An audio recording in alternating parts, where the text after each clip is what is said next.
আপনি কয়জনের খাবার আজকে একসাথে খেয়েছেন? একজনেরই পাই না ভাই, এমন একটা অনুষ্ঠান। এখানে সকালবেলা র্যালিতে আসছি, র্যালির পরে কোনো খাবার নাই। এটা একটা বিশ্রী একটা ব্যবস্থাপনা।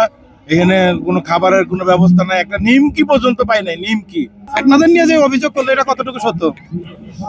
এটা সংবিধান সম্মত না। এটা আমি তীব্র প্রতিবাদ জানাচ্ছি। ওনারা সংবিধান পড়েন নাই। ওনারা যদি পড়তেন তাহলে ওনারা এই অভিযোগ করতেন না। ৭২-এর সংবিধান মোতাবেক এখানে যে আয়োজন করা হয়েছে এটা সব ঠিক আছে। এখন তো সংবিধান নিয়ে টান দিলে এখন কি বলবেন? তো জানে না ২৪-এ কি ঘটনা ঘটবো। যদি ৭২ জানতো যে ২৪-এ এরকম একটা স্বৈরাচারের পতন হবে, তাহলে কি আর ৭২-এর নিয়ে এখন টানাটানি করতো বলেন? ৭২-এ যখন সংবিধান হয়েছে তার আগে কিন্তু ১৯৬৯ দুর্ভিক্ষ হয়েছে। দুর্ভিক্ষ পরে বিরিয়ানি তো অনেক। আর আমরা এখন ২৪-এ বিরিয়ানি খাইছি। জাগরণ মঞ্চ বিরিয়ানি দিছে, হ্যাঁ, শাহবাগ মুক্ত মঞ্চ বিরিয়ানি খাওয়াইছে। আচ্ছা কি বিরিয়ানি খাওয়ালেন আপনারা? এটা আমাদের তো ভাই সব জায়গায় বিরিয়ানির স্বাদ নেওয়া, মুখের স্বাদ নিছি সব জায়গায়, ওই স্বাদের সাথে তো মিলে না। আজকে এটা পাইলাম না, পাইলাম না আমরা।